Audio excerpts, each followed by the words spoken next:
Hello guys, आप सब कैसे हो। आशा है आप सब बहुत अच्छे होंगे।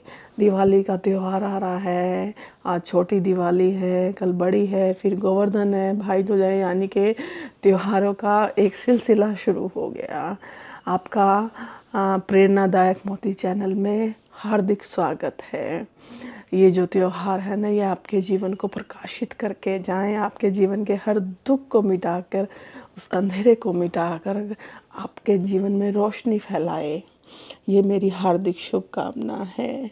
आपका हर मनोकामना पूरी हो।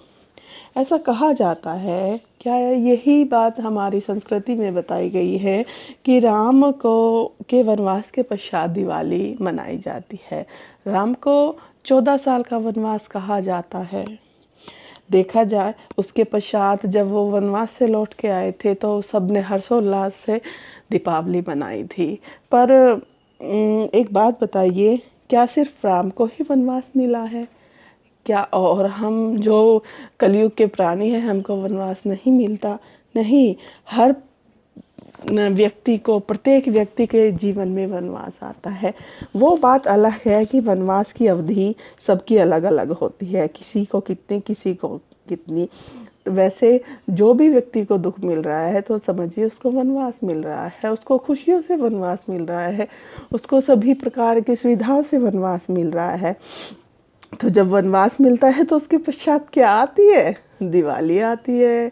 तो फिर जीवन, और फिर ये नहीं कि उसको जीवन दुख के वनवास के दुख के कारण दिवाली नहीं उसको फिर जब दीपावली आए तो उसको ऐसे ही गंवा दे। नहीं, उसको भी दिए जलाकर हर्षोल्लास से मनाए। वो जीवन आपके जीवन को खुशियों से भर दे तो उसको मनाना चाहिए, उसको सेलिब्रेट करना चाहिए।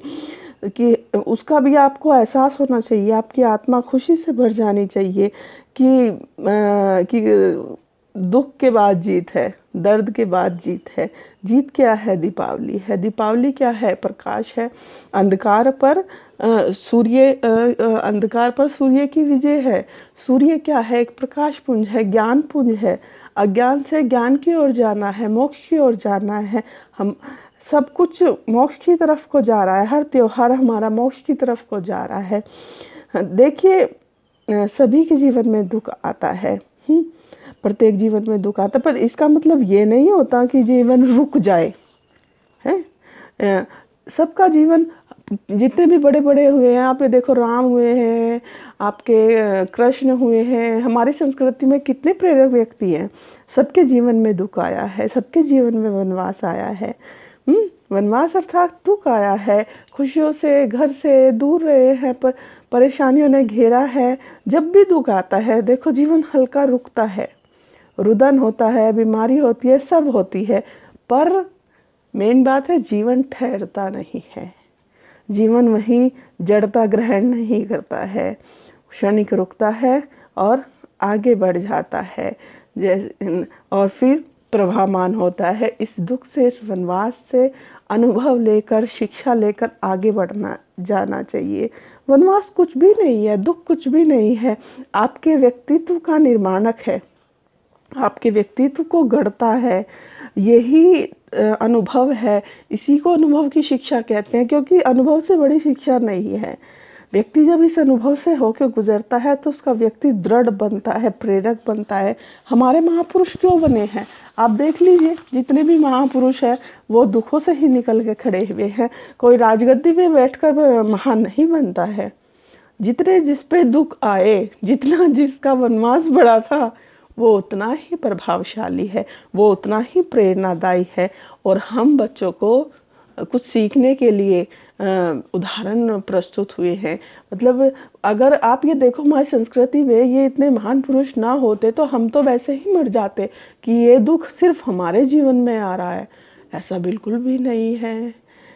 ईश्वर ने ऐसे ही सृष्टि में कुछ भी नहीं रचा। हर कार्य के पीछे कुछ ना कुछ कारण होता है। ये इतने कारण हुए, दुख हुए, तो जब ही तो व्यक्ति सोना बनता है, जब ही तो खरा सोना बनता है। अब ऐसे तो नहीं होता कि खान में से निकाला और आपके गले में उसको हार बना के पहना दिया। वो कई प्रक्रियाओं से निकलता है। ऐसा ही मनुष्य है।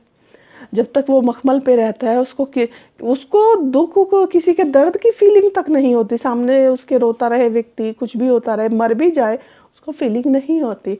और जब उसके गुजरता है ना वो, तो वो सोना बन जाता है। उसको फिर वो चाहे कहीं दूर रहे, उसको वाइब्रेशन आने लगती है कि हाँ तेरा कोई संबंधी या तेरा कोई पड़ोसी या कोई संसार में दुखी है, उसको पीड़ा अनुभव होने लगती है, क्योंकि उसकी संवेदना जाग जाती है। और ये भी बात एक सत्य है, अगर मनुष्य किसका पुतला है? ईश्वर ने का बनाया हुआ पुतला है। तो ईश्वर कौन है? हमारे माँ बाप है। और माँ बाप क्या चाहते हैं? बच्चा उसके पास रहे। तो दुख क्यों देता है? दुख ईश्वर इसलिए ही देता है कि बच्चा उसको याद करे, उसके पास रहे। अगर दुख नहीं देता तो वो क्या है, तो इस दुनिया में रमा रहता है इसी की माया जाल में, और उसको पता है ये चीज़ें गलत हैं। कोई भी माँ बाप अपने बच्चे को गलत चीज़ राह पे नहीं ले जाना चाहता। तो फिर वो उसको क्या करता है? उसको इस चीज़ को याद दिलाता है। दुख होता है तो हम किसको याद करते हैं? एकदम भगवान की शरण में है। कोई कितना ही कह ले, बस पहले हे भगवान, हे भगवान। क्या हमने भगवान देखा है या हमारे बड़ों ने देखा है? भाई महापुरुषों की मैं बात नहीं कर रही हूँ, मैं एक लॉजिक बात कर रही हूँ। नहीं देखा ना, लेकिन हमारी आत्मा जानती है।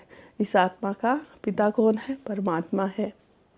तो वो ये चाहता है, दुख अगर आ रहे हैं तो दिवाली भी देगा वो लेकिन उसको एहसास कराता है बंदे को, और उसके मूल प्रवृत्ति जगाता है, मूल कारण जगाता है उसके होने का, कि वो क्या करने आया है, क्या कर रहा है, उसको क्या होना है। तो वो दुख में अपने बच्चे को अपनी होने का और उसके होने का एहसास कराता है। यही जीवन है।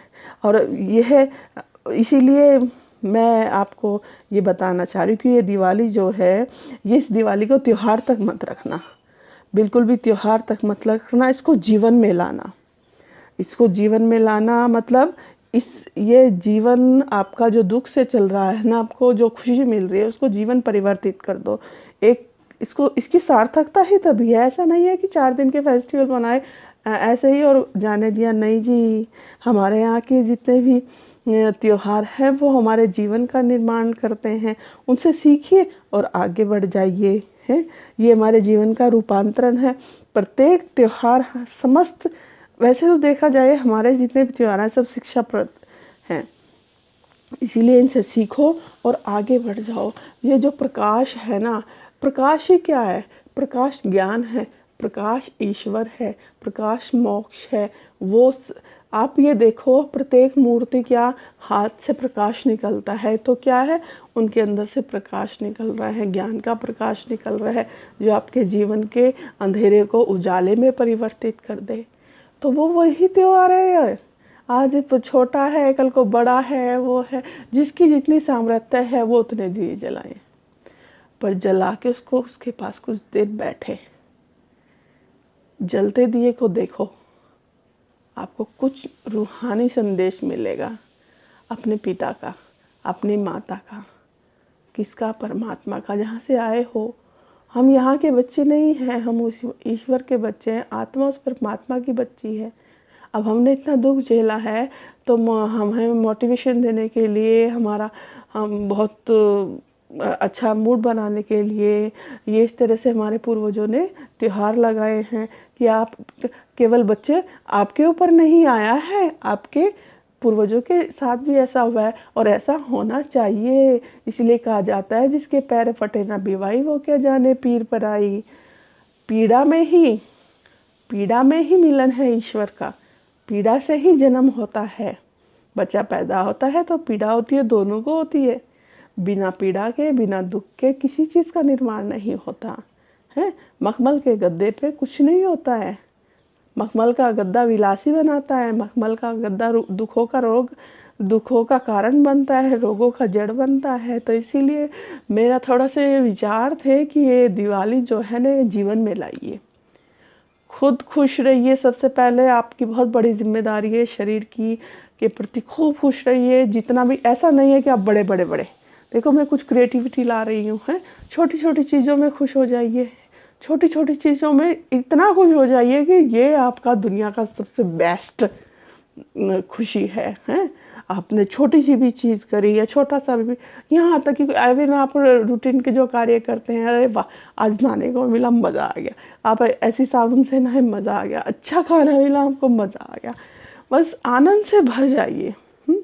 ये देखो जब हमारे ऊपर दुख हो जाता है ना, हम उसी की उसमें रहते हैं, लेकिन कुछ पल वो बीत जाने के बाद आपका रुदन होने के पश्चात एक ताजगी भी आएगी, तो उसमें आनंद लीजिए, उसमें फिर दिवाली बनाइए, खूब प्रकाशित होइए और दुनिया को प्रकाशित कीजिए, अपने होने को सार्थक कीजिए, कुछ इस संसार को दे के जाइए।